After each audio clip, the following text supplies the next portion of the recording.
Hi everyone, the Partial Prophet here. Thanks for tuning in. So I wanted to remind you that we know in part and we prophesy in part, and then when Jesus comes, we will see fully. Okay, so today I was wondering, are we at the end of the 7 weeks that we find in Daniel and near the 3 days of darkness?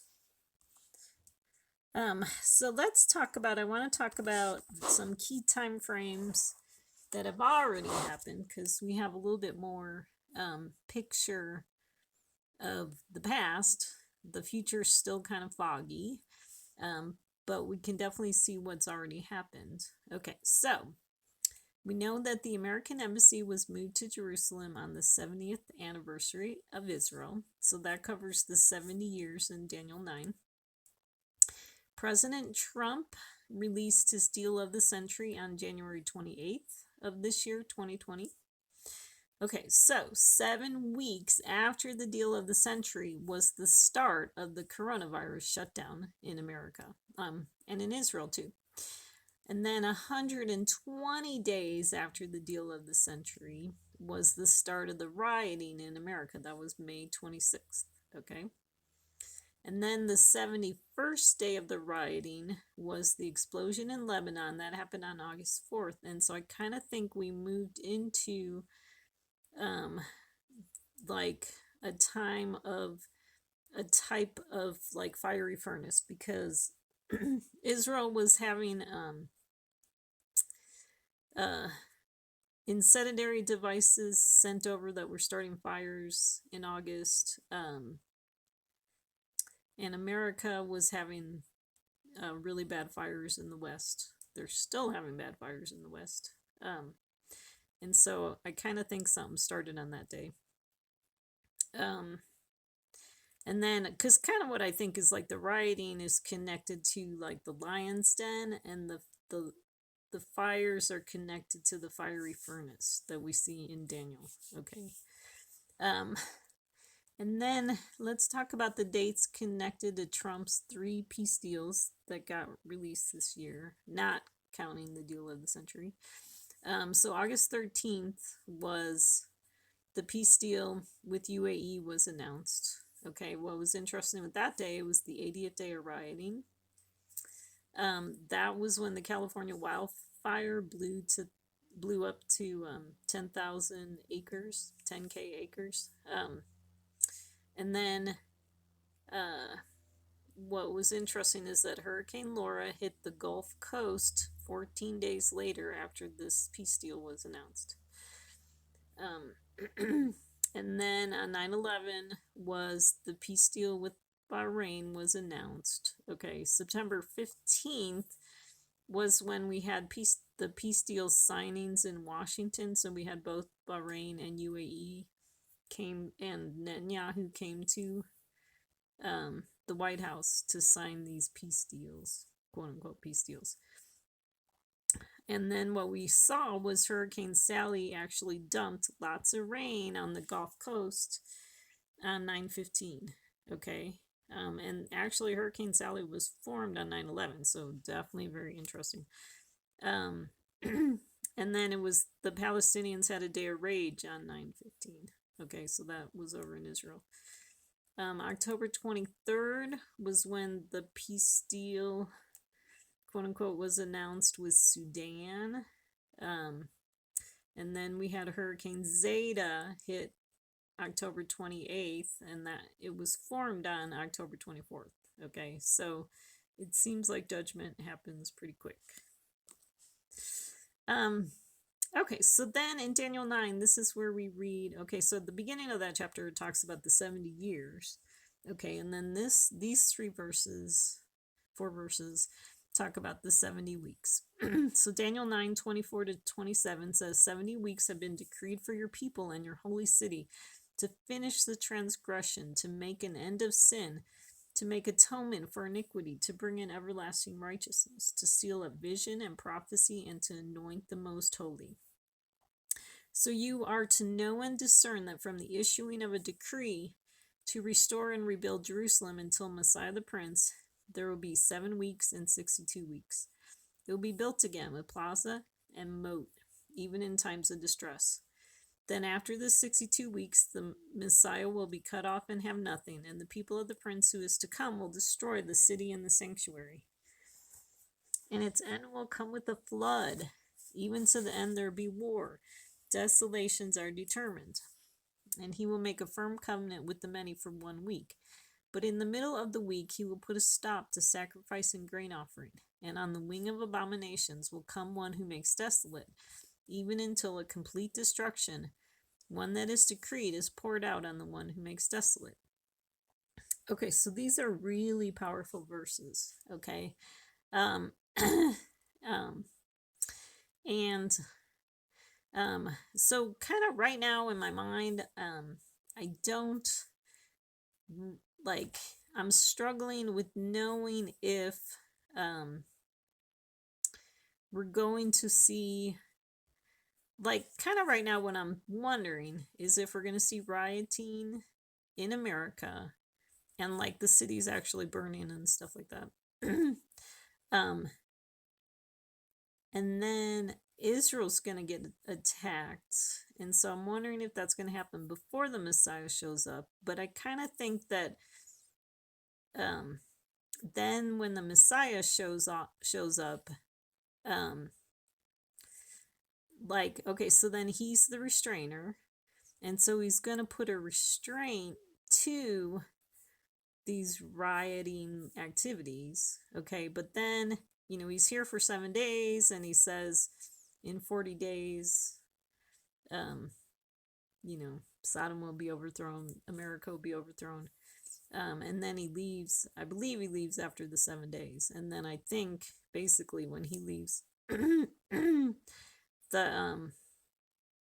the rioting, the looting, the killing, everything just like goes crazy. So I don't know like how bad it's gonna look like before he shows up.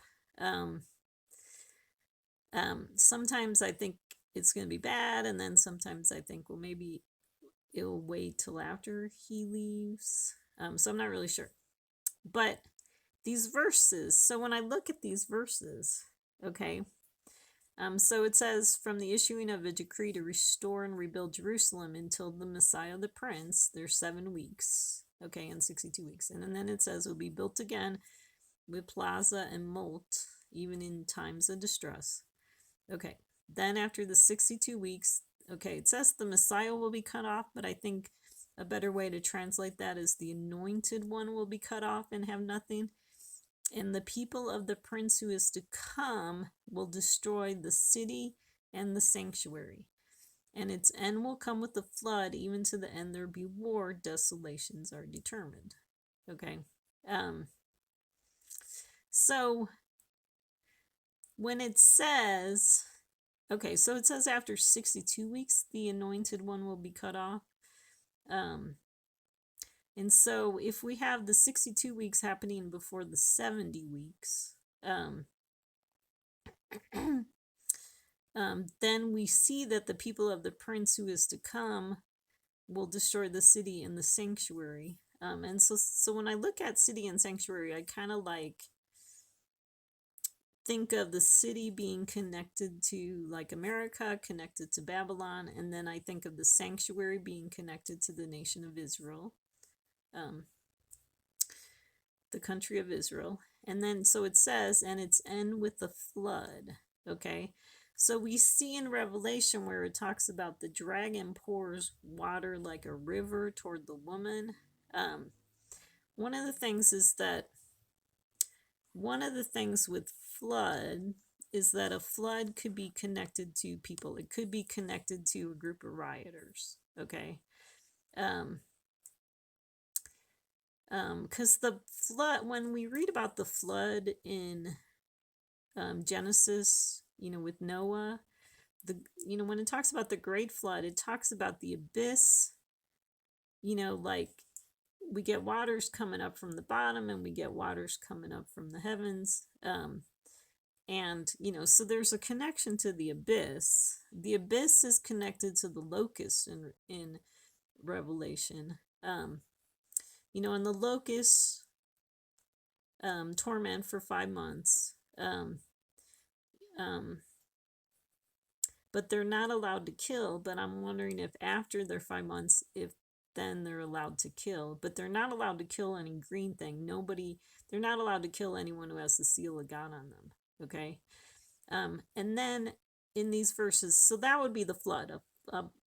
If we see rioting and the cities burning in America, we can consider that a type of flood. Okay. And then it says, even to the end there be war. I think the war part in this verse connects to Israel. Okay, because I think Israel's enemies are gonna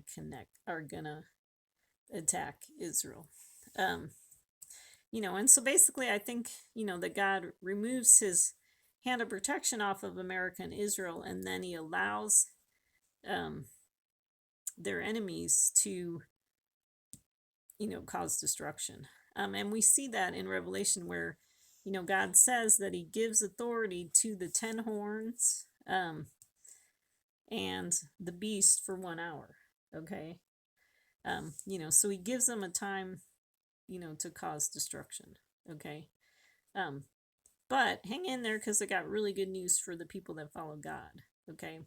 Now, what's interesting about the Great Flood, where you have kind of like the abyss breaking open, and then you have kind of like the rains from heaven coming down, is that we could kind of consider, we've been seeing in America, kind of like these militant people on the right and these militant people on the left kind of coming out, and both sides are willing to die for their cause. Okay. So very dangerous people. And so I think we could kind of consider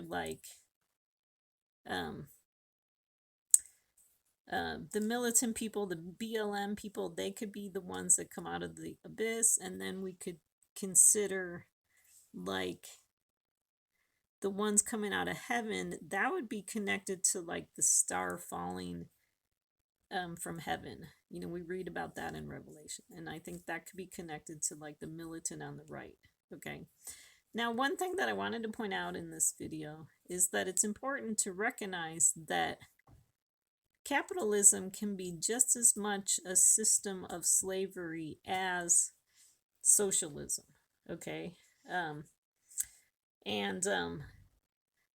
So the thing is that I don't think we should be willing to die for either capitalism or socialism. I really think, I've talked about this in my other videos, where God's people are more in the middle, where really what we're willing to sacrifice our lives for is God's principles. Okay. I mean, for me personally, when I'm voting in America, I vote for the capitalist, because I see socialism as more of a slavery that's harder to get free from. If they're actually taking your taxes and using them and stuff, it's hard to deal with that. But with capitalism, you have you have a little bit more choice, how much you want to participate in capitalism. But it's still a system of slavery, and we see that because that this could be a whole nother video of how capitalism is a system of slavery. But we see people that work really long hours on their job. They're like slaves on their job because their company wants to make more money, so they don't hire as many people, and so they have the few doing the work of what should be more many. We see people in America are slaves because we're sold food that's not really healthy for us, and certain things cost a lot of money, and then the computer is a good example of, Windows is a good example of a system of slavery, because all of a sudden we're enslaved to the computer people, and they get to decide when our computer changes and what we get to use and what we don't get to use. So I would really have to warn people that are willing to die, or like uh mostly I'm more concerned about the people that are willing to kill for the sake of capitalism, because I don't believe that's Christian values um at all. um and so don't um I don't think that God's people should be out. um you know I I've talked about this before, that I don't really believe that God's people should be out protesting. um because I believe we need to have faith in God and trust his hand on this country. um you know I mean, obviously wherever God puts us, we want to be lights, um and follow God's um laws. But I don't think we want to be troublemakers, because I think the militant on the right are like really similar to the militant on the left. It's a lot of the same behavior, the protesting, the not following the rules, you know, just being militant. Um, so that's one of the things I wanted to talk about. Okay, so I got way off on a tangent there, but it was important stuff that I wanted to say. Um, so then we read in verse 27, it says, he will make a firm covenant with the many for 1 week. And in the middle of the week, he'll put a stop to sacrifice and grain offering. So I really think like this 1 week, so that could be like the 70th week. And that could be when we see the Messiah. Okay. And then, when he puts a stop to sacrifice and grain offering, I think he's putting a stop to Jewish people getting killed and Christians getting killed. Okay. Or even just being offered up as sacrifices or as slaves, and then it says, and then on the wing, abominations will come. So I kind of think after his week, then, like I said, then the abominations will come. One who makes desolate even till a complete destruction. One that is decreed is poured out on the one who makes desolate. So I think then we see Obama rising up after the Messiah's week, is what I'm wondering. Okay, but it's still foggy, and so I'm not really sure. I'm kind of guessing, so reason together with me and look at these scriptures with me and meditate on these scriptures with me, and see what you come up with. Okay. I don't want to be dogmatic, because I don't really know, because we see in part and we prophesy in part. Okay. But when I look at those scriptures, that's what I see. Okay. So then let's look at the time frame. Okay. So one of the things I thought about was 70 weeks. Like, this is one of the things that's mysterious about these 70 weeks, is that, or 7 weeks, is that, what does it mean when God says 70 weeks? Okay. And 7 weeks. And so various people have took it to mean various things. And so one thought that I had, kind of in all my studying, one of the things that I came up with is that if we consider Sukkot to be a week, then, like, what if the time frame of 70 weeks is 70 Sukkots? Okay. And one of the things that I kind of discovered is, just following prophecy and following what's going on in the world and charting it on a calendar, a lot of times things happen either the week of the 15th to the 21st on the Hebrew calendar, or the 15th to the 21st on the Gregorian calendar. Like, a good example is, we saw the Great American Solar Eclipse was August 21st. Okay. We saw the peace signings were September 15th. Okay. It doesn't mean that everything happens on those dates, but a lot, there's seems to be a lot of things tied to those time frames. Okay. And so when you follow the calendars, it ends up that usually like during the time frame of a Gregorian month, we actually will have the two time frames. We will have one of the weeks of the 15th to the 21st on the Hebrew calendar, and one of the weeks of the 15th to the 21st on the Gregorian calendar. Okay. And so what I'm wondering is that if you can consider 70 weeks to be 35 months of Sukkots, okay, where of Sukkot type weeks, okay, where you have, the 15th to the 21st on the Hebrew calendar and the 15th to the 21st on the Gregorian calendar. Okay, so that was something I was thinking about. And so I did the math. Okay, December 6th. Okay, so if you remember, December 6th was when President Trump made his announcement that he was going to move the embassy from Jerusalem. To Jerusalem, the American embassy to Jerusalem. Okay, that was when he made his announcement. And that date in itself is really interesting because it's 12/6. And so you could parse that out to be a 666. Okay, and it connects to the 1260 days. We see 12/6 kind of showing up a lot. Okay. So I think that was a very significant date, prophetically speaking. Okay. And generally not for the reasons that people think. In most of my videos, I've not been really positive about how President Trump deals with Israel. And so you could watch those to find out my thoughts on that. But what we have is from December 6th, 2017 to November 9, 2020 is 1070 days. It's 35 months and 4 days.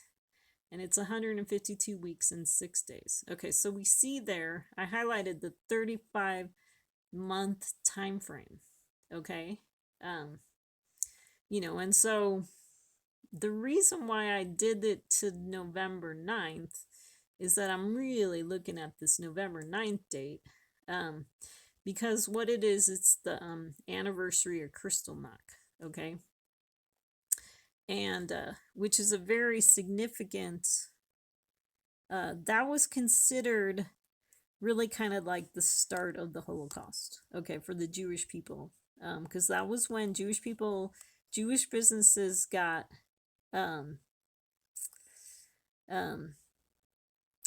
like there was destruction, rioting and looting on the Jewish businesses,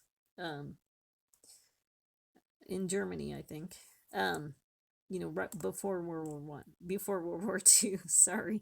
And what's interesting about that date, it's 11/9. Okay, so we see that 9/11, and see, actually, when they write the date, European dates are written with the day first, then the month, so it is 9/11. Okay, so I started looking at that date when, like, we had some stuff happen on 9/11 this year, but it wasn't quite what I was expecting. And so then I'm like focused on this 11/9 date. Okay. So it's interesting. So then we could see that there was like 70 weeks, between when Trump made his announcement to, November 9th. Okay. Okay. So then we could say that we see like a picture of the 70 weeks. Okay, so then let's look at the 7 weeks, which, okay, so what if those are 7 Sukkots? Okay, and so what I wrote was that on August 13th, that was when President Trump announced his UAE deal. Okay, so kind of the start of these last 3 peace deals, in, these last several months. Okay.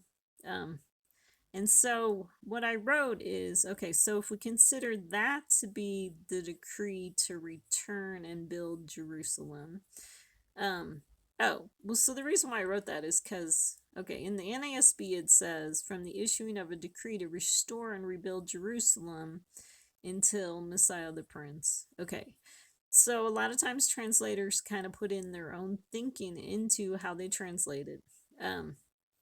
But what's interesting is it could be translated a decree to return and build Jerusalem. Okay, so one thing I was thinking with the return is that I've talked about this before with these quote unquote peace deals, is that a lot of the Arab motivation is because they are wanting to return at least some of the land back to, return, I got to put that in quotes too, some of the land to the Palestinians. Okay, that's their motivation. Okay, the two-state solution. Um, so that would be, that word return would connect to that. Um, and then it's interesting, the word build, a decree to build Jerusalem connects, it's the exact same word that's, we see in the story of the Tower of Babel in Genesis 11, where it says, as in building the tower and the city of Babel. Okay, so I thought that was interesting. Okay. Okay, so that happened on August 13th. And then, so I came up with 7 Sukkots. Okay. The fourth Sukkot, so August 15th to the 21st. Oh, and I highlighted these things too, because some of the significant dates. So, like I said, August 21st is the anniversary of the Great American Solar Eclipse. September 15th was the peace signings. Okay, so the fourth Sukkot was October 3rd through 9th. Okay, which was the actual Sukkot on the Hebrew calendar. Okay, so that's kind of interesting, because then you could have a chiastic structure, where that after the actual Sukkot, we can look for 3 more Sukkots. Okay. And so so then what was interesting is that the 5th Sukkot was October 15th to the 21st. Okay. October 21 is interesting because that connects to Back to the Future. That's the date that they went in 2015. They went on October 21st. Let's see. What was interesting about that is that the night, okay, like the way the Jewish people celebrate Sukkot, it's a feast of 7 days, but then they have an 8-day assembly, and then the 9th day would be their Simchat Torah celebration. Okay, so what was interesting with October 15th to the 21st, the 9th day was October 23rd, which was when they announced the deal with the peace, quote unquote peace deal with Sudan. Okay. Okay, so then one thought I was wondering was, okay, so this I'm not really sure about, but I'm wondering if there was a 6th Sukkot on October 25th to the 31st. Okay, that was a type of a hidden Sukkot. Okay, and one thought, okay, so one thought that I had was that God talks about shortening the days. Okay, so I'm wondering if he squeezed in another Sukkot. Okay, and the reason why I was looking at these dates is October 25th.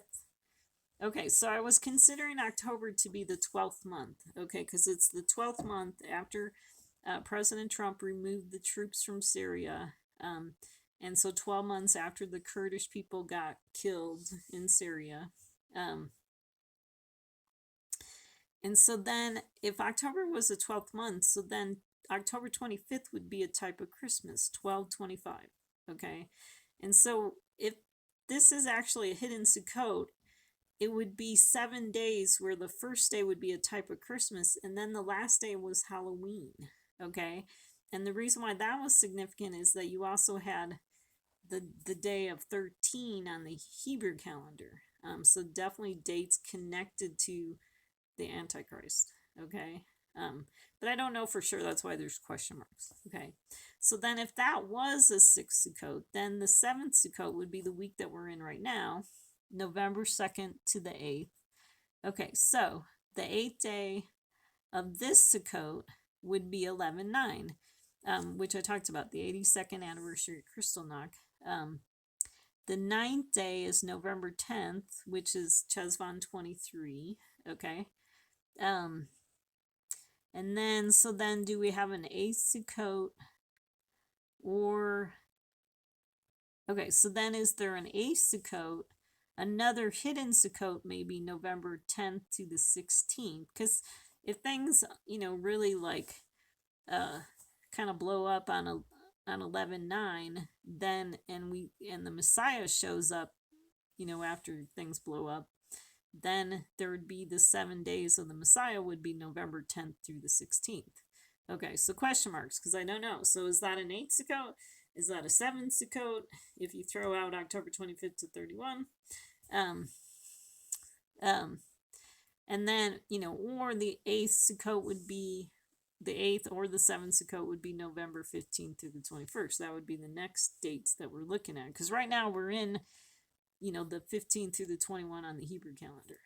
Okay, this November 2nd to 8th. Okay, so see why it's hard to use prophecy to predict the future, because there's a lot of unknowns until things actually happen, and then you could look back and see how the timing works. Okay, so then I was trying to figure out like the 62, okay, the 62 weeks, okay, and so I crossed out my 6th Sukkot, because one of the thoughts that I had was, okay, so if we consider the week that we're in right now to be the 6th Sukkot, okay, well, first, using my, hidden Sukkot as the 6th Sukkot, so what happened on the second day of that Sukkot? That was October 26th. That was when we saw looting starting in Philadelphia. Okay, so that's a possible fulfillment. I'm not sure. Or if November 2nd to 8th is the 6th Sukkot, then the second day, so what if we're in the 6th Sukkot now, and then Jesus' Sukkot is the 7th Sukkot? The second day is the election day. Okay, so you could consider the anointed one cut off, so maybe in a way Trump was cut off. I'm not really sure. But then I had another, okay, so here's another possibility, is that when it says the anointed is cut off at 62, is that after the second peace deal? Because if we consider each of these 3 quote-unquote peace deals of Trump to be one of the 6s of the 666, then you can consider after the second peace deal, which would make it the 66 of the 666, that would be 9/11/2020, which is really interesting. So the anointed cut off somehow after 9/11/2020. What was interesting about 9/11/2020 this year is that it was 6 weeks, 2 days after Tisha B'Av. So definitely kind of interesting. And then another thought is maybe you could take the 62 weeks and turn it into like the 8th Sukkot. And so is it after the 8th Sukkot the anointed is cut off? Okay, so when it says the anointed is cut off, okay, so the anointed could be, okay, so here's the various options of who the anointed could be. Okay, one, the anointed could be Trump. Okay, he's considered a type of,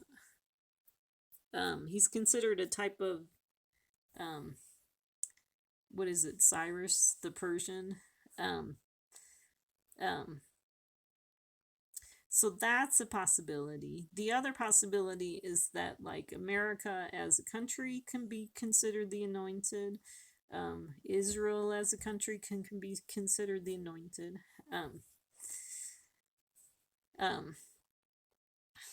I don't know much other anointeds I could really call out right now. Basically, when it says they're anointed, it's just like a calling of God to do a certain job, would be kind of how I would define that.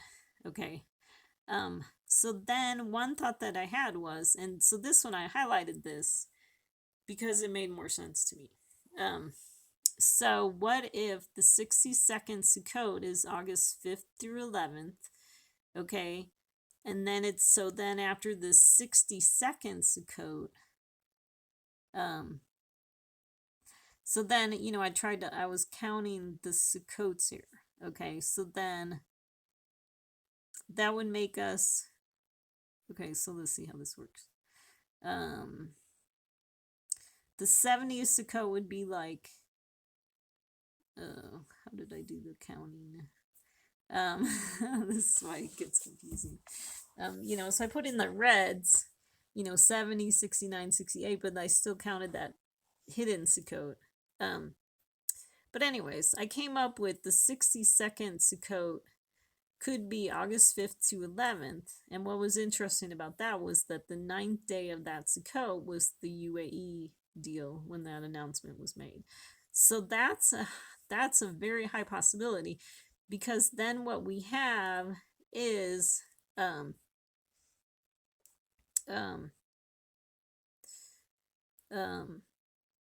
the anointed being cut off would be Israel getting cut off. Kind of like they're being cut off with these peace deals. Okay. And I really think that kind of happened because the Arab countries are seeing these peace deals as something they can use as leverage to strong arm Israel into doing this two-state solution with the Palestinians. Okay. So we could consider that the anointed was cut off. Okay. And so then that would be August 5th to 11th. That would make, okay, so if that was 62, then we got 63, 64, 65, 66, 67 is October 15th to the 21st. If we skip the hidden Sukkot, that makes the week that we're in right now the 68th Sukkot. Okay. And then the 69th Sukkot would be either this hidden November 10th to the 16th or November 15th to the 21st. And then that would make the 70th December 1st to 7th. Okay. I don't know if we'll last that long. That's why this concept of throwing in a hidden Sukkot kind of really resonates with me. Because it seems like I don't know how much longer people can hang on before the world goes mad, basically. Because it just seems like people are just going crazy. And we already see people flooding the cities, protesting at polling stations. It really seems like, see if you agree with me that all it would take is one untimely word or decision, and then people will snap and go crazy. Okay. So that's what I'm thinking. Okay. But I am also a very impatient person, and I always end up pushing things, try to make them sooner than later. Okay. And so maybe we got to wait all the way till November 15th to the 21st, or all the way to December 1st. I find it hard to believe, but we'll just have to wait and see what happens. And so then I'll have to recalculate everything. Okay, so, but let's talk about these Sukkot pictures. Because, so like I said, with the real Sukkot happening October 3rd to 9th, then we can definitely see that we're looking for 3 Sukkots to happen after that, to have this chiastic structure.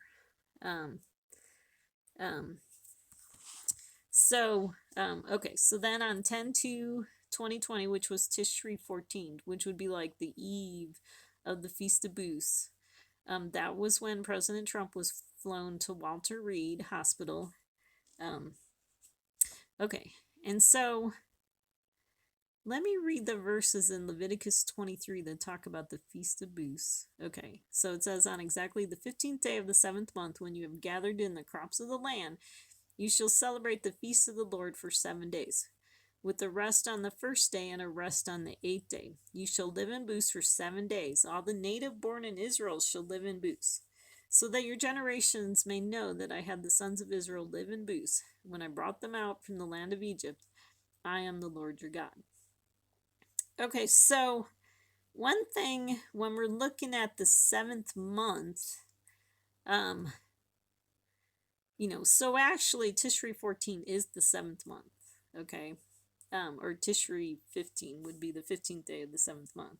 But the other thing that we could think about with the 7th month is 7 is the number of completion. Um, and so we could even consider this month, even though we're not in the seventh month on the Hebrew calendar or the Gregorian calendar, if this is when God wraps things up, you can consider this the seventh month. Okay. So I highlighted so that your generations may know that I had the sons of Israel live in booths when I brought them out from the land of Egypt. Okay. So if we recognize that we're in the second greater Exodus, what and we can believe that we can see the patterns that happened with the first Exodus being repeated. Okay. And and if you didn't understand this, when the plagues were okay, in the first Exodus, the 10 plagues happened on the country of Egypt. Okay. Um, but now God's people are in all the countries. So what we've been seeing is the plagues happening on all the countries of the world. Okay. Um, and so we want to keep an eye on that. We're going to be following the patterns of the first Exodus. And so God had in the first Exodus, before God took the Israelites out of Egypt, he had them live in booths. Okay, that would be like that would be the Passover picture. Okay, actually kind of matches the Sukkot picture, because remember how they painted the Passover lamb blood on the door and God protected them when he sent his last plague. Okay. um you know so there's a lot of overlap with God's pictures and shadows. Okay, so Passover and Sukkot are very closely connected. Trust me, they are. Okay, I mean the same dates, even the 15th through the 21st. Okay. um so one thing that we could expect before God takes us out of Egypt is we can see that God moving us into a type of booth thing. Okay, and we actually already saw that a little bit with the shutdowns. Okay, that was like a type of booth. Okay. um but I think we could see that as God brings his final plagues on the world, that we can see him putting us in a type of boot to protect us from the final plagues. Okay. But then, okay, so back to talking about President Trump. What was interesting is that he was flown to Walter Reed Hospital on the eve of the Feast of Booths. Okay, so let's read about the roof covering. Okay, so the Feast of Booths, that's when the Jewish people build booths, or they call them sukkahs too. Okay, so the roof covering, the sukkah needs to be covered with sekak, raw, unfinished vegetable matter. Common sukkah roof coverings are bamboo poles, evergreen branches, reeds, corn stalks, narrow strips of unfinished lumber, or special sekak mats. Okay, that's from Chabad.org. Okay, so I highlighted reeds. Okay, because I just thought it was very prophetic that prophetical that Trump was taken to Walter Reed Hospital. Okay, I think God's trying to say something. Okay. And then, okay, then it says an important requirement is that there should be nothing between your sukkah and the open sky. Okay, so I wrote so you can see helicopters, birds, stars from your sukkah. And so what was interesting is that Trump flew his helicopter to the hospital. Okay. So definitely lots of connections. Okay, and then it says a sukkah must have at least 2 full walls plus part of a third wall. It is preferable, however, that the sukkah have 4 complete walls. Okay, so I thought that was interesting because the 3 walls can be connected to 666, which comes from the beast of the earth. Okay, I mean everyone always talks about 666 being the Messiah, but it's really the beast from the earth. There's different beasts in Revelation. And so I thought that was interesting because what if we can consider that Trump's sukkah is a sukkah of 3 walls, okay? But that is not preferable. We would prefer a sukkah with 4 complete walls. And so that's why we need to look to the Messiah for the 4 complete walls. Okay, better protection, because I do not believe that these peace deals that Trump made are that good of protection. Okay. With 3 walls, you're still exposed on one side. So, definitely very interesting. Also, what the Jewish people do during the Feast of Booths is they shake their lulav. Okay, so it says, now on the first day you shall take for yourselves the foliage of beautiful trees, palm branches, boughs of leafy trees, and the willows of the brook, and you shall rejoice before the Lord your God for 7 days. Okay, so the Jewish people consider it preparing the 4 kinds on Sukkot Eve. Okay, so it's a picture of like 3 groups of people, and then plus the Messiah would be the 4 kinds. Okay, and there's a lot more story behind that we could get into sometime. But what's interesting is that we see in Revelation, it talks about the city being divided into 3 groups of people, or divided into 3. Okay, or split into 3. And I've talked about this before, where I think we got the 3 groups of people because we have the Obama followers, we have the Trump followers, and then we have the Messiah followers. Okay.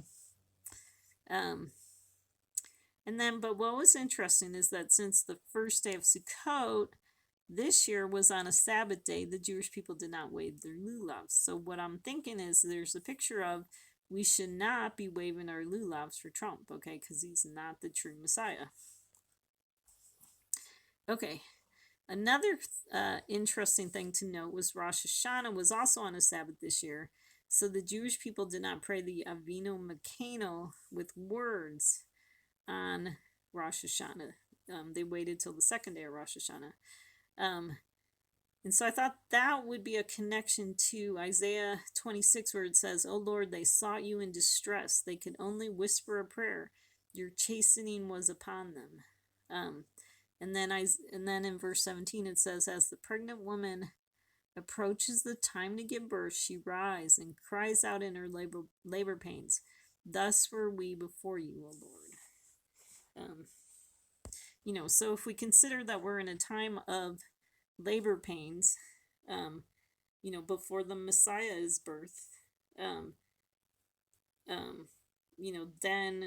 we can see that maybe things would get so bad that we can only whisper a prayer. And, I think that's really true, that, if God's chastening is really hard on us, sometimes we can only whisper a prayer. It's hard to pray in these times. Okay. So 7 days of Sukkot matches the 7 days that Marion had leprosy. So I thought it was very interesting that Trump got coronavirus, because that is a type of leprosy. Okay. Or leprosy is a prophetic shadow of coronavirus. Okay. And then, so what's interesting is in Numbers 12, this is the story of Miriam getting leprosy. Is, "Why then were you not afraid to speak against my servant, against Moses? But the Lord said to Moses, if her father had but spit in her face, would she not bear her shame for 7 days? Let her be shut up for 7 days outside the camp, and afterwards she may be received again." So Miriam was shut up outside the camp for 7 days, and the people did not move on until Miriam was received again. Okay, so Miriam could be a picture of either America or Trump or both. Okay, so I thought it was kind of interesting, is because I think during the Feast of Booths we had Trump had to put a stop to his campaigning, okay, for 7 days. And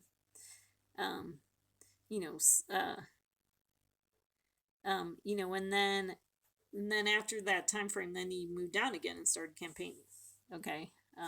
So definitely very interesting. But I think the picture is, because see, the reason why Miriam got leprosy is because she was speaking out against Moses, who was God's servant. Okay. So if we recognize that we have Trump was making these peace deals that are against Israel, against God's chosen country and people, then we could see why God allowed him to get some judgment, okay, some chastening, okay. but we see with Trump and like similar to the story of Pharaoh, where okay, the chastening and the plagues only happen while they're happening, but then with Pharaoh, when the plague went away, then Pharaoh went back to being his obstinate self. Okay, and did not humble himself. Okay, so we could see a similar picture with President Trump. Okay.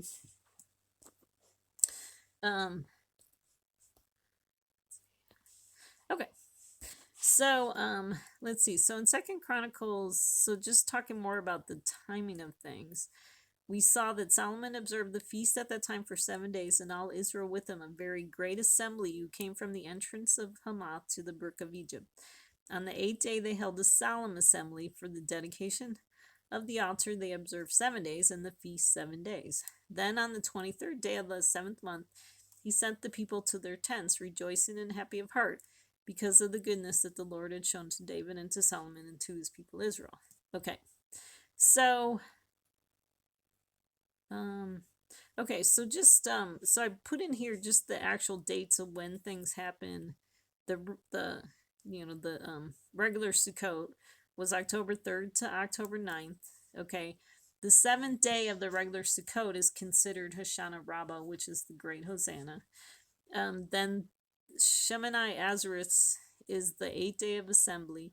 That happened on October 10th, which is also Tishri 22. And then Simchat Torah was October 11th, which is a Tishri 23. And so I definitely think the 8th day is definitely considered a solemn assembly. So I think we can look to see, so the patterns we could see is that we could see a 7th day would be when people are calling out to God for salvation. The 8th day would be a solemn day. 8 days are also the days of circumcisions. Okay. Simchat Torah would be a 9th day. That's considered a very festive day. Okay. And that's when we celebrate the Torah, which is definitely a picture of celebrating the Messiah, who is the Word. In the beginning was the Word was with God, and God was the Word. Okay. So,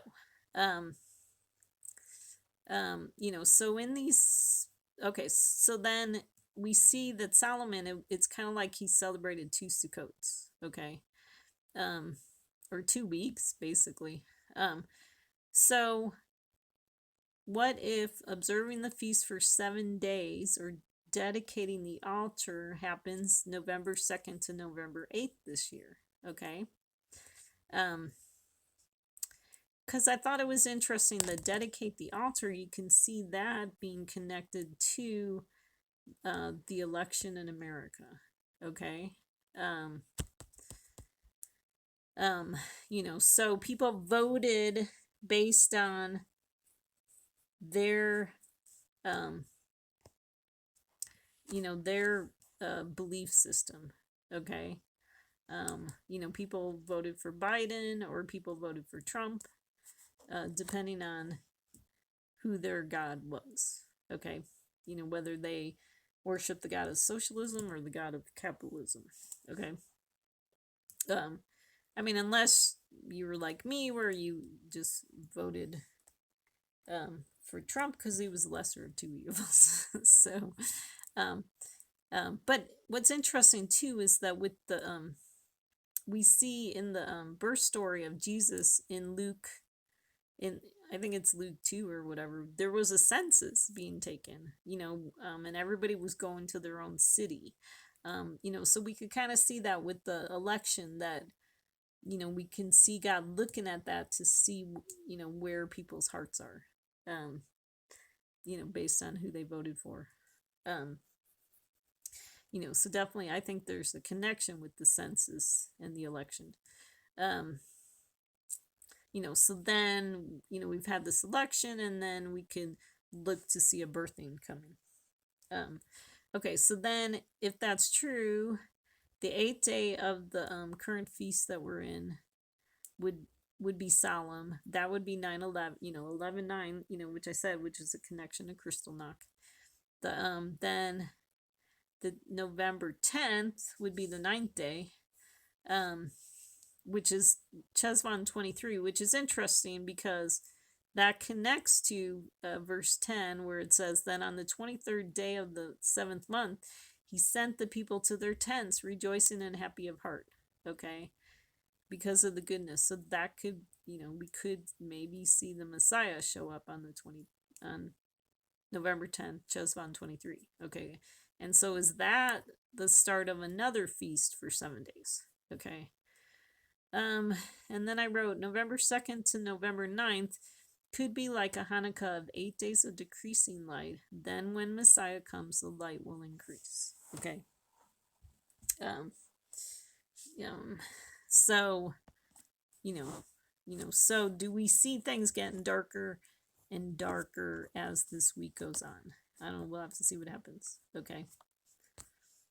And then, okay. So then this is another time frame that we could look at. So the king consulted and made 2 golden calves. Okay, so this would be Jeroboam. Okay, this is when the nation of Israel was divided into the northern kingdom and the southern kingdom. Okay, back, history. So the king consulted and made 2 golden calves, and he said to them, It is too much for you to go up to Jerusalem. Behold, your gods, O Israel, that brought you up from the land of Egypt. He set one in Bethel and the other he put in Dan. Jeroboam instituted a feast in the 8th month on the 15th day of the month, okay, like the feast which is in Judah, and he went up to the altar. Thus he did in Bethel, sacrificing to the calves which he had made. And he stationed in Bethel the priests of the high places which he had made. So do we have Trump being a Jeroboam type figure who instituted a feast where he set up 2 golden calves? Okay, so we saw that on 9/15 we had peace signings. Okay, September was the 8th month after January, so it would match that 8th month. Okay, after the deal of the century. And then so we saw 2 calves set up. That's when they signed the peace deals with Bahrain and United Arab Emirates. Okay. And then it says he went up to the altar. Okay. So that could be a picture of Trump making peace deals for Israel, sacrificing Israel on the altar. Okay. With these peace deals, sacrificing Israel to the God of peace and prosperity. Okay. Or I guess you'd call those gods. peace and prosperity, 2 of them. Okay. So I like this picture from Back to the Future because I think it's very prophetical. Okay, so if we see, and I've talked about this, if we see Israel burning on the right and America burning on the left, you can say that you're out of time unless you, or the Messiah who's out of time shows up. Okay, either way, there's, either people that don't follow God are out of time, or the Messiah who's kind of considered to be kind of like out of time shows up. I think from Revelation 10, this picture of a strong angel with his feet like pillars of fire, I think this could be a picture of Trump, because this angel has a little book. Okay. And that could be a picture of the peace deals. Okay. And then because it says when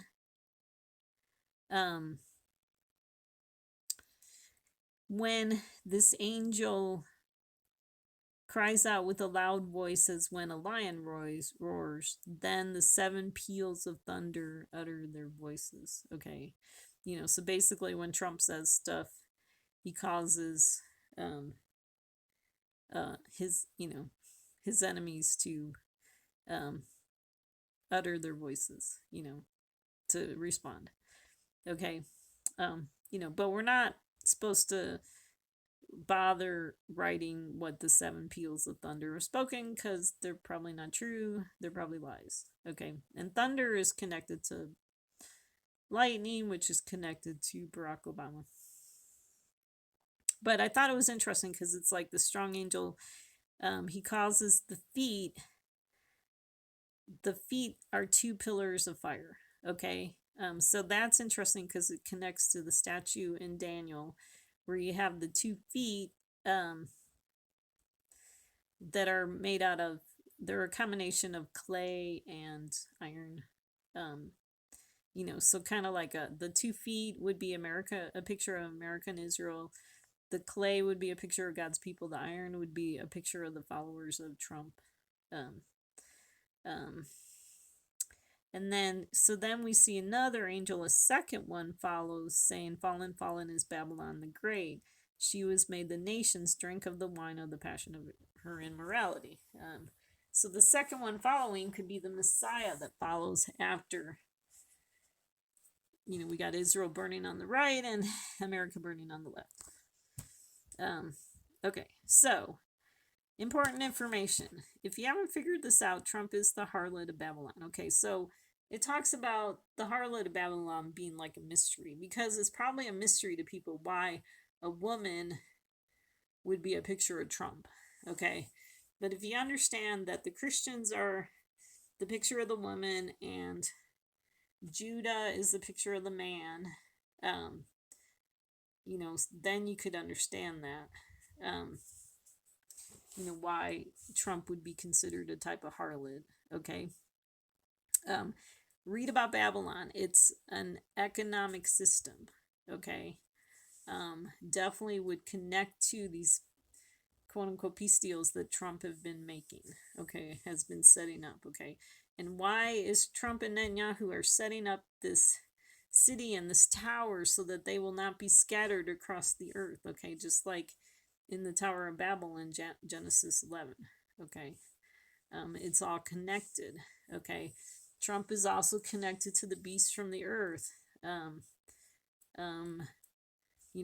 He's the beast from the earth is the 666 guy. Okay. Trump's also connected to Peter because Peter's the one who denies Jesus 3 times. Okay. Obama is connected to the serpent. Okay. He's connected to Judas. Okay. The rioters in America are the 10 horns who hate the harlot, which is who hate Trump and want to burn her up with fire. Okay. Or, they hate, or they hate America. And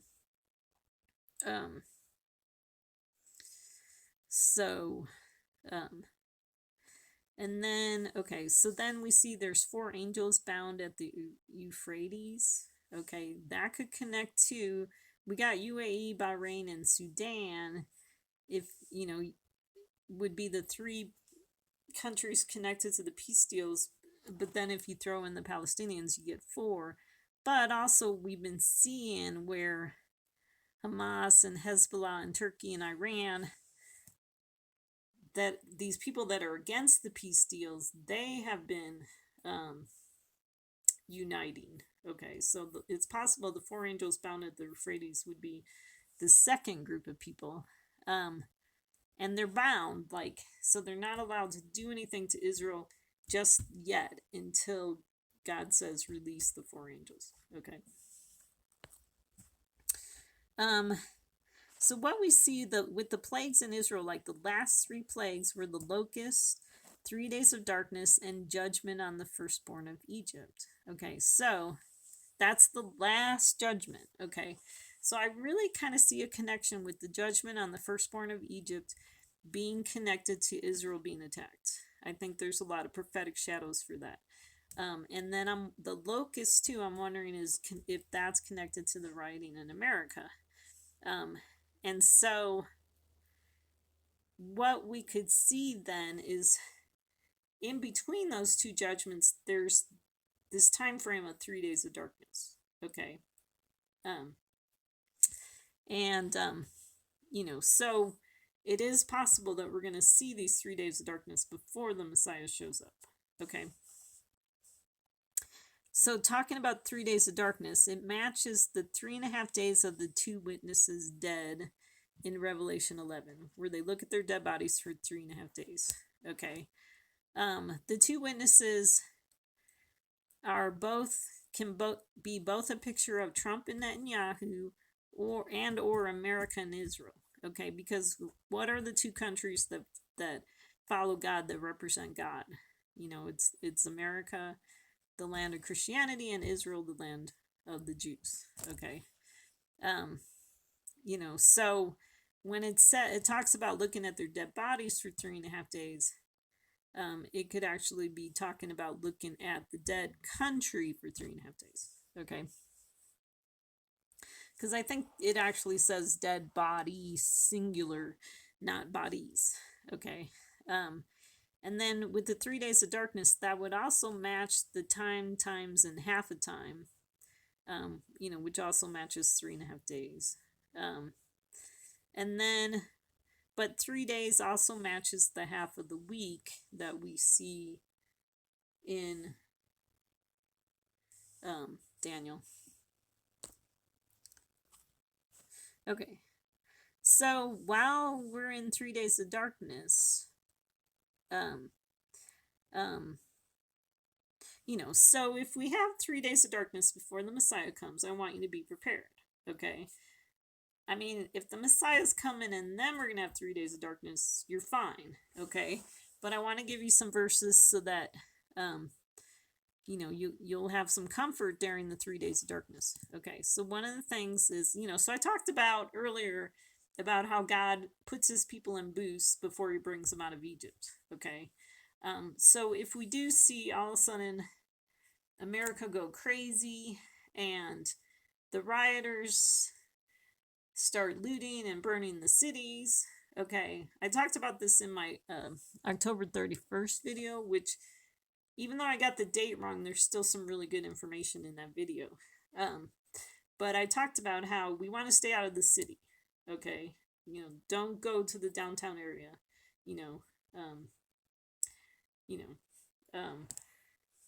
Because we read that in Matthew 24.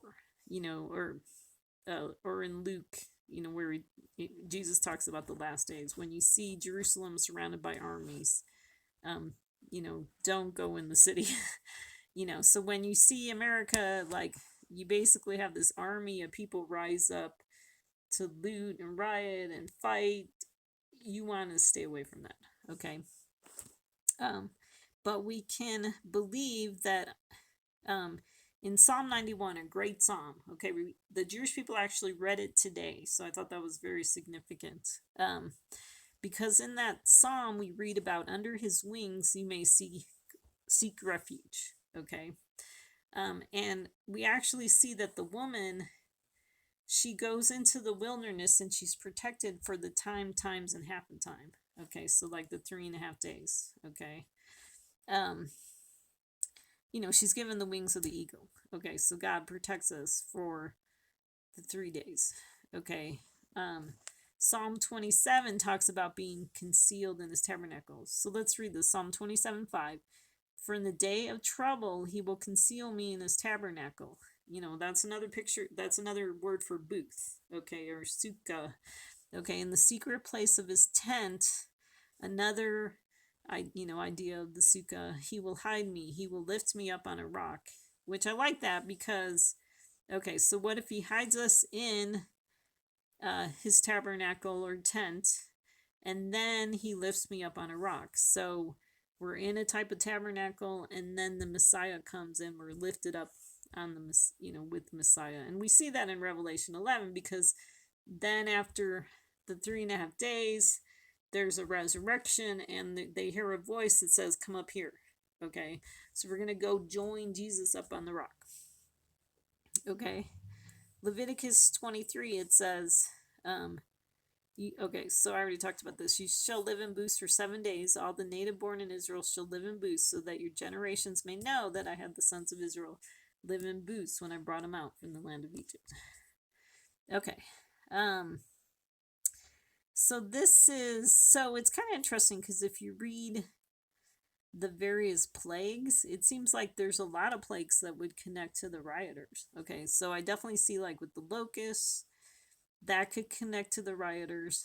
But these flies too, because let's read about the flies. Okay, so the Lord said to Moses, rise early in the morning and present yourself before Pharaoh as he comes out to the water, and say to him, thus says the Lord, let my people go that they may serve me. If you do not let my people go, behold, I will send swarms of flies on you and on your servants and on your people and into your houses. And the houses of the Egyptians will be full of swarms of flies, and also the ground on which they dwell. But on that day I will set apart the land of Goshen where my people are living, so that no swarms of flies will be there, in order that you may know that I, the Lord, am in the midst of the land. I will put a division between my people and your people. Tomorrow this sign will occur. Then the Lord did so, and there came great swarms of flies into the house of Pharaoh and the houses of his servants, and the land was laid waste because of the swarms of flies in all the land of Egypt. So I highlighted, okay, so I thought it was kind of interesting because you could almost kind of see this picture of, with Pharaoh, where it says, let my people go, you kind of see like Trump holding on really tight to the presidency, okay? And then it says, if you do not let my people go, I will send swarms of flies on you. So can you see maybe that the rioters will break out if Trump continues to insist to holding on to the presidency?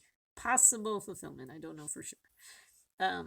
But we see these flies on Pharaoh's servants and on his people and into their houses and the houses of the Egyptians, full of these swarms of flies. Okay, but what's interesting is that on that day, God set apart the land of Goshen where his people were living, so that no swarms of flies will be there. Okay, so what we see with the plagues is that at some point in the plagues, God makes a division. Now, we haven't experienced that yet.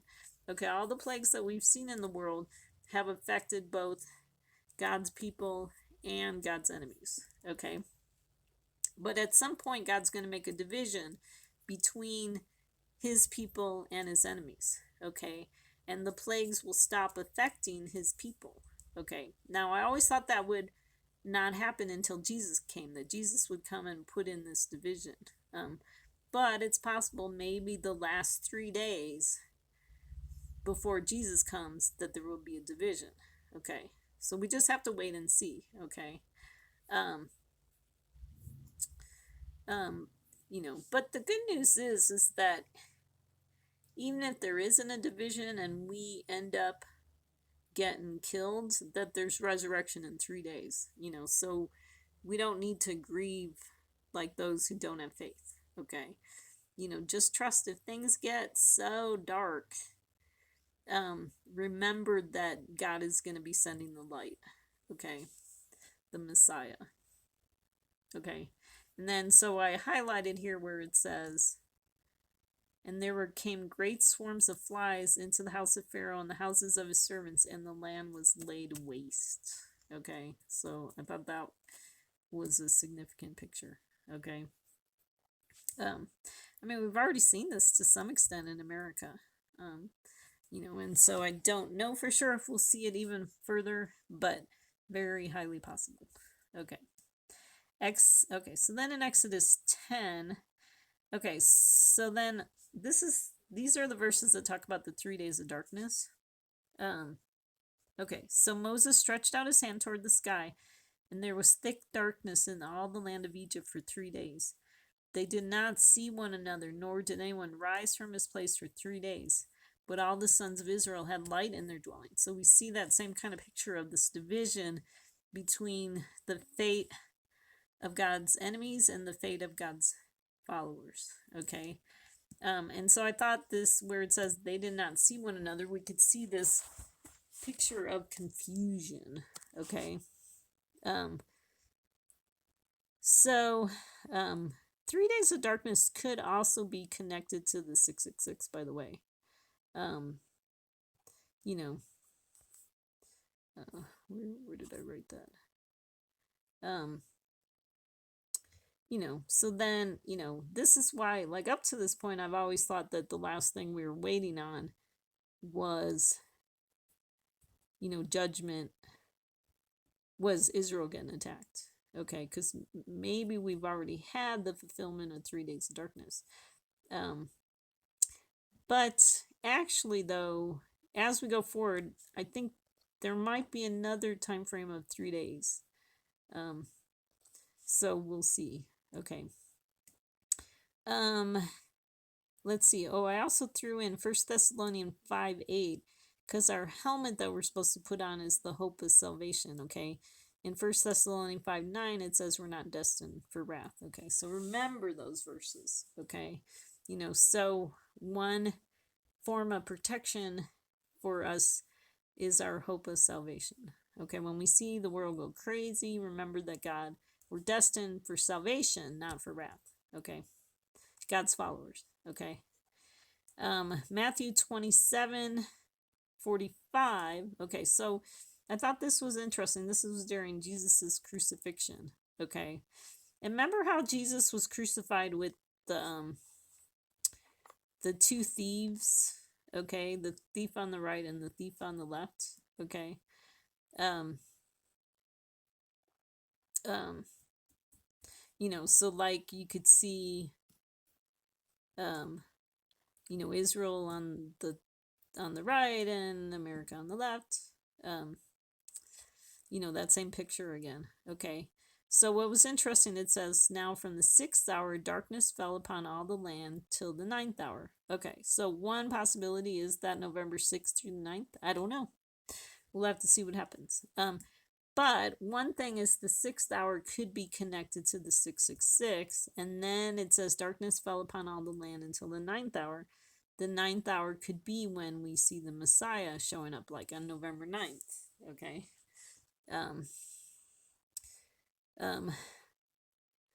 Okay, so then so here's another picture of the confusion. Okay, so it talks about the sons of Israel went through the midst of the sea on the dry land. Okay, and the waters were like a wall to them on their right hand and on their left. Okay, so this is what I'm wondering. It's kind of interesting because we're seeing the militant right rising up, we're seeing the militant left rising up. Okay, and then so like I said, I think God's people are supposed to be in the middle on the dry land. Okay. And then it says, the Egyptians took up the pursuit, and all Pharaoh's horses, his chariots, and his horsemen went in after them into the midst of the sea.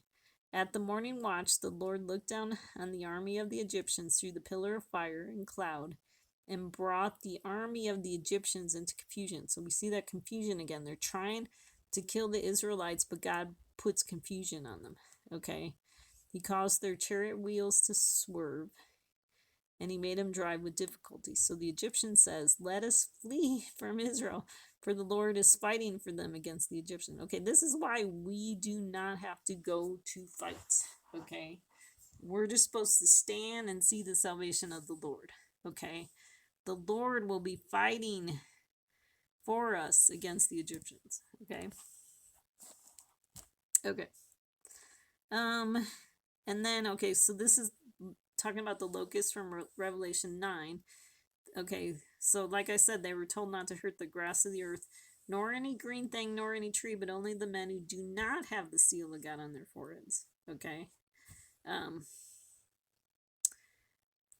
then it says they were not permitted to kill anyone, but to torment for 5 months. So I don't know if after the 5 months, then God gives them permission to actually start killing people. Okay. And so what we saw is the 150th day of writing was on October 22nd. October 23rd was the third peace deal. So is it possible, because of now the third peace deal of Trump, that God is going to give the rioters permission, to start killing? Okay, but they won't be able to kill those with the seal of God. Okay. But they've been tormenting us for 5 months. Okay. But hopefully we're rounding the end of that time frame. Okay. And so then with the story of Sodom and Gomorrah, we see that confusion again. They struck the men who were at the doorway of the house. These are the two angels that were in the house, struck the men who were at the doorway of the house with blindness, both small and great, so that they wearied themselves trying to find the doorway. Okay, so if we remember that Jesus is the door, okay, and if we are in Jesus's house and he is our door, then they won't be able to find our house. Okay.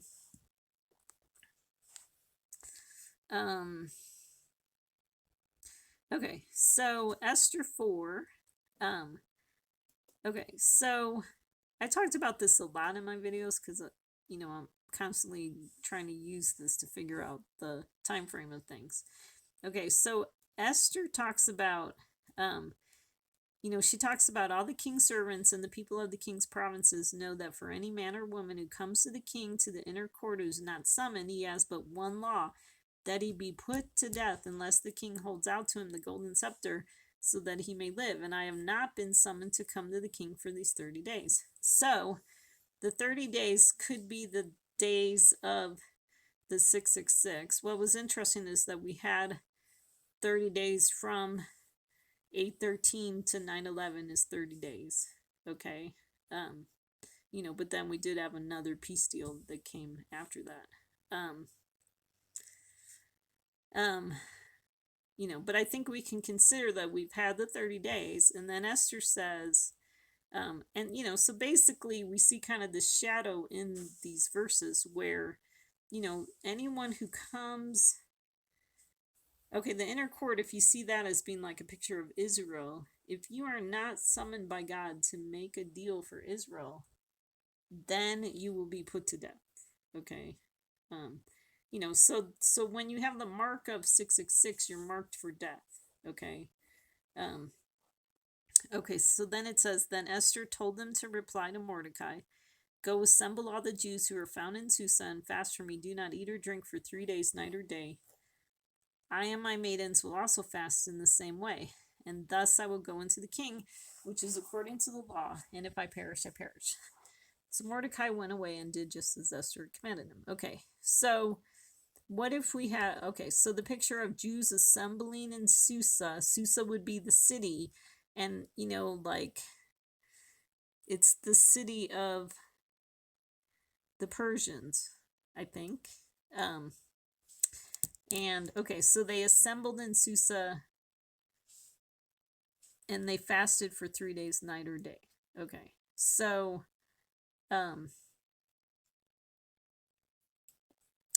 so I put in that verse from Luke 2, and everyone was on his way to register for the census, each to his own city. Okay, so what we have is, everyone's going into their own corner, based on who they believe and who they're going to follow. Okay. So what if the Jews assembling in Susa is a picture of the rioters? Okay, so that would be 3 days. Okay. So I don't really know how this is going to play out. In Exodus 19:11, Moses told God's people to be ready for the 3rd day. Okay. Now, so it's possible that we have this 3-day time frame of November 3rd, 4th, and 5th. That would be including the election. Are we going to see something happen today, the 6th, 7th, and 8th, and something happen for 3 days? I'm not really sure. Okay. And then we see Esther and the maidens are going to be fasting in the same way. Okay, that can be a picture of Trump and his followers. Okay. So are they going to participate in rioting type behavior? I don't know. And then on the 3rd day, we see that Esther goes into the king. Okay. So this is where it gets kind of confusing because I'm not really sure how the 3rd day, I'm not really sure how to kind of parse this out. But I think the 3rd day is like a picture of when Esther goes into the king. I think it's a picture of Israel getting attacked because Esther goes into the king and says, and the king says, you could have up to half of my kingdom. And so I think it's a picture of, God allowing Israel's enemies to attack Israel. Okay. That's half of God's kingdom. They're not allowed to attack America, but they're allowed to attack Israel. Okay, so half of the kingdom gets attacked. So it's possible the third day after November 6th is November 9th. Okay, so is that a possible time frame? Okay, I don't know. But I already told you that I think 9/11 could be, or 11/9 could be significant. So we'll just have to see what happens. I mean, obviously, if nothing happens over the weekend, it doesn't mean prophecy it's wrong. It just means I kind of interpret it wrong. I mean, because one of the things, fasting for 3 days, night or day, could just be, like just kind of this confusion in America for 3 days, night or day. Maybe that's how it's going to play out. Okay. We see that the locusts are given 1 hour. So maybe it's not where the rioters have 3 days, that they, maybe only have 1 hour or 1 day or something like that.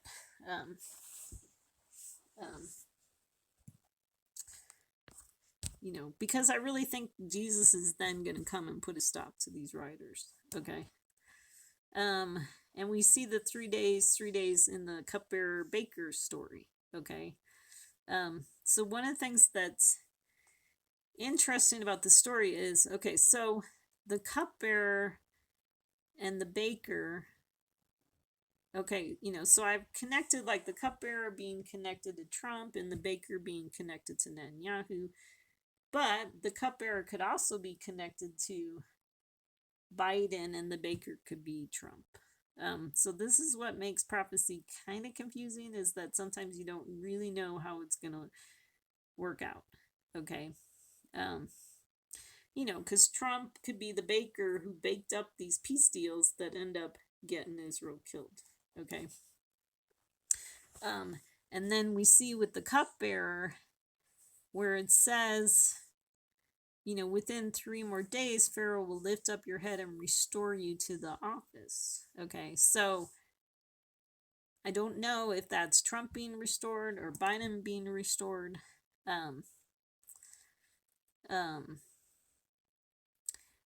It says the beast is given 1 hour with the 10 horns, given authority for 1 hour. Okay.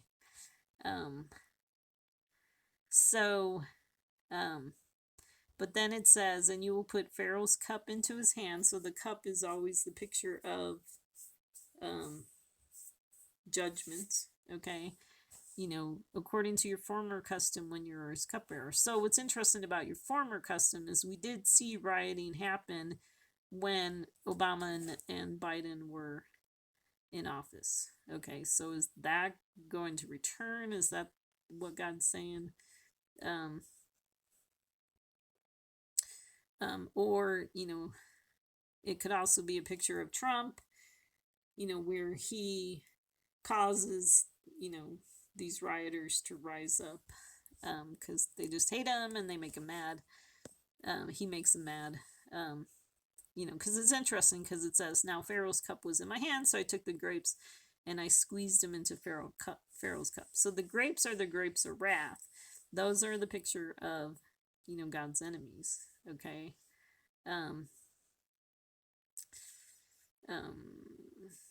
So anyways, but it's interesting because the chief cupbearer forgets Joseph. Okay.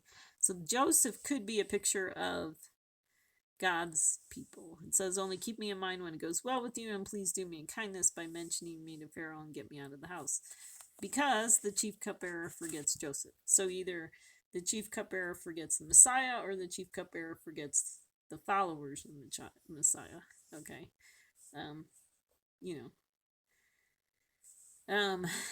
So then, because maybe it's kind of this picture of, okay, so reason with me. I don't know, so we just have to kind of play around with it and see what happens. Okay, so let's picture this being Trump. Okay, so what we had was 3 days of the election, unclear. Okay, but then after the 3 days, Trump's restored to his office. Okay, let's say that happens. Okay, so maybe today, the third day after the election, he's restored. although it seems improbable. And then he ends up putting the cup of judgment, according to his former custom. Like, we just get back to where the rioting just continues to happen, just like before when he was president. And that he continues to basically ignore God's people. Okay, so that's a possibility. Okay, let's parse it out with Biden. Okay, so we have this vine where there are three groups of people grow up. Okay, so we have the buds, the blossoms, and the ripe grapes. So then when it says, okay, so if this applies to Biden, it says, now Pharaoh's cup was in my hand, so I took the grapes and squeezed them into Pharaoh's cup, and I put the cup into Pharaoh's hand. So when it says like Pharaoh's cup was in my hand, that would be Biden getting the power, which is possible because that connects to the beast, with the horns getting authority for 1 hour. Okay, and then he said he took the grapes, he squeezed them into the cup, and then he put the cup into Pharaoh's hand. So basically, he causes these grapes of wrath, to have authority too. They're squeezed into Pharaoh's cup, and then the cup is put into Pharaoh's hand. So Trump, experiences this judgment for 1 hour. That's highly possible. It sounds really plausible. But then obviously this cheap cupbearer, if it's Biden, forgets Joseph. He doesn't keep in mind Jesus or Jesus's followers. Okay. And then with the baker, okay, so like I said, the baker could either be Trump or Netanyahu, are the two people that I'm looking at. Okay, so it says the 3 baskets are 3 days. That connects to the 3 peace deals. And then within 3 more days, Pharaoh will lift up your head from you and hang you on a tree, and the birds will eat your flesh off of you. Okay, so we have the 3 days are the 666, and then it says within 3 more days. Okay, so is that 3 days of darkness in America, and then Israel gets attacked? That's highly possible. Okay, and which still leaves open, what does darkness in America look like? Dark enough that Israel's enemies get emboldened to attack Israel. So whatever that looks like. So then it says, thus it came about on the 3rd day, which was Pharaoh's birthday. Okay, so the 3rd day, which was Pharaoh's birthday. So what we can see is a birthing of Pharaoh. Okay. Which could be either Trump being restored to his office, Biden being restored to his office, or the Messiah being birthed. Okay. Because then it says that he made a feast for all his servants. He lifted up the head of the chief cupbearer and the baker, and then he restored the chief cupbearer to his office. I mean, that could be a picture of Messiah being returned to his office, or Trump or Biden. And then he put the cup into Pharaoh's hand, but he hanged the chief baker. Okay, so so I've connected this a lot to Netanyahu because, I definitely know Israel's going to get attacked. Okay. So we'll just have to see how this plays out. All right. So, like I said, a lot of unknowns, but definitely some things to think about. And as it's happening, it should start becoming clearer as things happening. So I don't know. Are we at the end of the 7 weeks and near the 3 days of darkness? We see with the darkness that the sons of Israel had light in their houses. So that could intercept with the time that Jesus is here. Anyways, I don't know. Confusing, hard to know. We just have to wait and see what happens. But the good news is that at the end of it, we're separated from God's enemies. The Messiah is, coming. The Messiah is going to be birthed. it's all going to be good for people that follow God. So we just got to hang in there. We're really close. Jesus is at the door. Our redemption draws nigh. Um, so just hang in there. So hopefully this was encouraging. I hope that you can put on your helmet of salvation and trust that we're going to be saved at the end. As crazy as the world gets, it at the end of it for God's people would be the Messiah and salvation, okay, and a resurrection. So I really appreciate you listening. And I pray for God's strength for you, and God's encouragement, and we'll see you on the other side, hopefully. So God bless.